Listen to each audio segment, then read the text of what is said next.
While putting its finger towards People's Democratic Party, National Conference Vice President and former Chief Minister Umar Abdullah today said that PDP candidate helped BJP in abrogation of Article 370. He said and added that it was National Conference which has offered unconditional support to Mufti Muhammad Saeed for the formation of government. Jammu Kashmir के साथ जो हुआ वो BJP की बदौलत।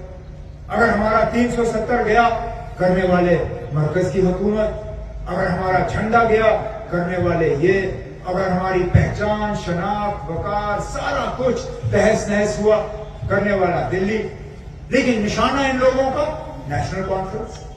नफरत फैलाने वाले बीजेपी, मुसलमानों को जो है नीचा दिखाने वाले बीजेपी, मुसलमानों के खिलाफ बाकी मुल्क में जहर फैलाने वाले बीजेपी। लेकिन इनका निशाना इनकी तकरीरों में कभी भी आप इनको बीजेपी को निशाना बनाते हुए नहीं पाओगे। अगर निशाना बनाते हैं तो नेशनल कॉन्फ्रेंस को। इनसे पूछना पड़ेगा आखिर क्यों, क्या मजबूरी है, किस किस किस किस एहसान को चुकाने के लिए जो है आप लोग बीजेपी का साथ दे रहे हो। और बीजेपी का साथ इनका पहले से ही है। जो आज मुझे कहते हैं कि मैं सच नहीं बोल रहा हूं, वो जरा कम से कम ये बताएं 2018 में बीजेपी ने किसको चीफ मिनिस्टर यहां बनाने की कोशिश की।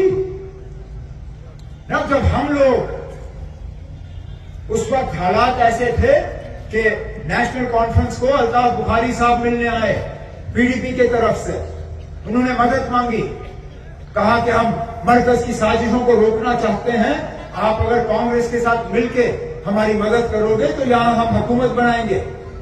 नेशनल कॉन्फ्रेंस ने बिना शर्त, जिस तरह हमने 2016 में किया, 2016 में भी 2015 में जब मुफ्ती साहब अल्लाह मगफिरत करे उन्हें, जब उनकी बातचीत बीजेपी से चल रही थी, वो नेशनल कॉन्फ्रेंस है जिसने उस वक्त मुफ्ती साहब से कहा कि मुफ्ती साहब जिस रास्ते पे आप चलने जा रहे हो वो जम्मू कश्मीर के लिए बहुत ज्यादा खतरनाक साबित होगा, मत करिए।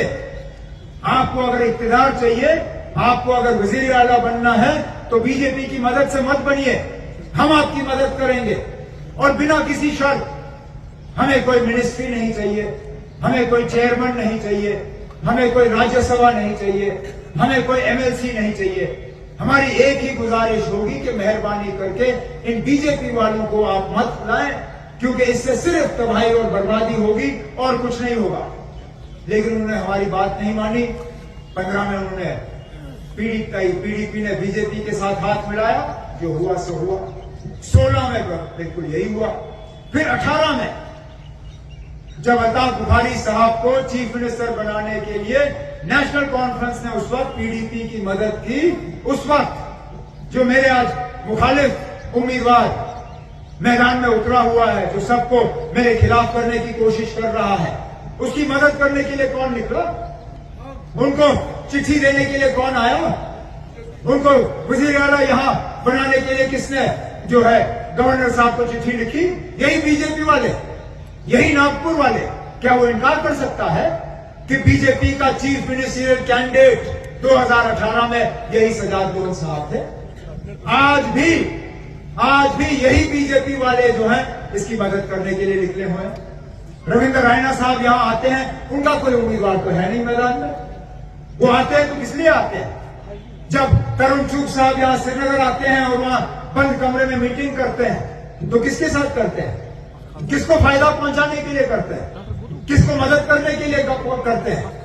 जब मरकज का खजाना खुलता है तो किसके लिए खुलता है? आखिरकार इन सवालों का इनको जवाब देना होगा।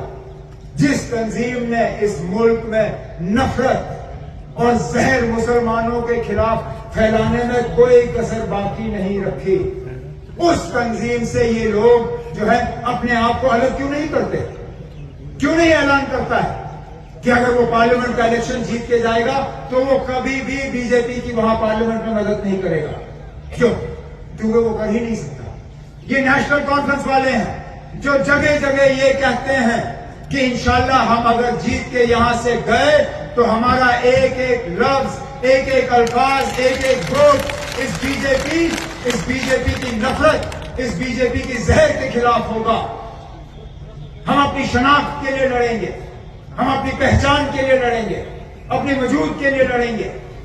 जो साजिश आज रचाई जा रही है, एक बार फिर हमें इक्तिसादी गुलामी के तरफ जो लिया जा रहा है, हमारी जमीनों को खतरा है, हमारे नौजवानों को रोजगार मिलता नहीं। आज आप सब सरकारी दफ्तर में जाओ तो आपको अपना कोई दिखेगा नहीं। तमाम जो है बाहर से आए हुए अफसर सरकारी दफ्तरों में बैठे हुए हैं। आप ठेका लेने की कोशिश करो, नहीं मिलेगा आपको। यहां तक रेत, जो दरिया में से रेत हम लोग निकालते हैं, उसका भी ठेका यहां के लोगों को नहीं मिलता। बाहर से लोग आके ये ठेके ले लेते हैं। हमारे हाईवे पे जो टोल इकट्ठा होता है, गाड़ी हमारी, सड़क हमारा, तेल हमारा, जमीन हमारी, लेकिन टोल पकड़ने वाला बाहर का। बिजली का निजाम देखिए, जो दावा करते हैं कि उन्होंने तूफान किया यहां पे, आज 6-6, 8-8 घंटे बिजली का, और बिजली की कीमत, बिजली का फीस, बिजली का बिल अब आसमान में। जहां मेरे दौरे हुकूमत में मुश्किल से 300-400 रुपए महीने बिजली का बिल होता था,